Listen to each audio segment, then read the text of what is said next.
Merci beaucoup, Madame Bruguière. Monsieur Pacaud. Oui, Madame la Présidente, Monsieur le Ministre, vous vouliez répondre peut-être? Je serai très bref. Un budget, c'est des chiffres, mais c'est aussi une philosophie. Et si nous apprécions, grosso modo, les chiffres, nous apprécions aussi la philosophie. Tout à l'heure, Monsieur Gattolin a parlé de bon sens. Écoutez, il y a plein de mesures qui sont très positives. Moi, parce qu'on n'a pas le temps de développer, même si j'aurais eu beaucoup de choses à vous dire, j'ai une question très précise relative à la problématique de la prime.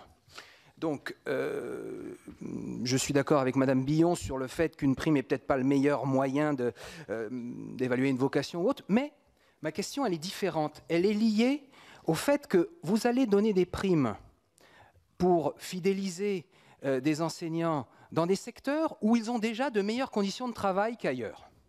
Or, vous étiez, j'ai cru comprendre hier, dans une école. Moi, j'étais il y a 3 jours dans une école à Morangles, sud de l'Oise, 450 habitants. Il y a 2 classes, 2 quadruples niveaux. 2 quadruples niveaux.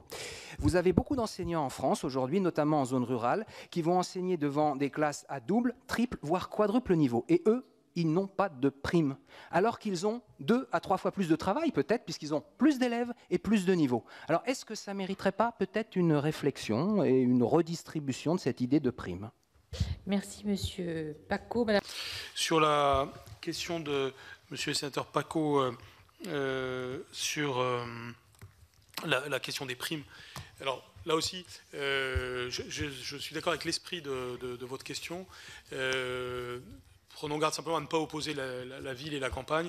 J'ai clairement affiché que nous allons avoir une politique très volontariste correspondant aux difficultés urbaines, mais non moins volontariste pour ce qui correspond aux difficultés rurales, qui ne sont pas exactement les mêmes et qui appellent des outils un petit peu différents.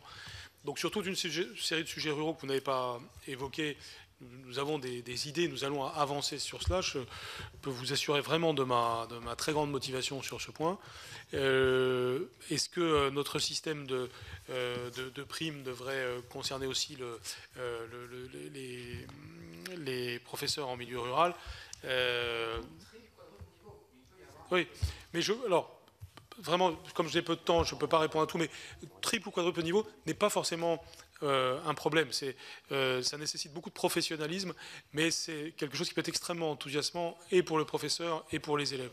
Et c'est d'ailleurs quelque chose que je dis souvent en appui aux écoles rurales, parce que c'est justement ce qui fait qu'elles ne sont pas vouées à disparaître quand il y a les élèves, parce que justement ce qui est parfois perçu comme un problème est en réalité une éventuelle opportunité, et que nous pouvons, et un des points d'appui qu'on peut avoir vis-à-vis des professeurs sera dans le futur justement de donner les outils pédagogiques et l'appui pour faire de cet état de fait plutôt un avantage.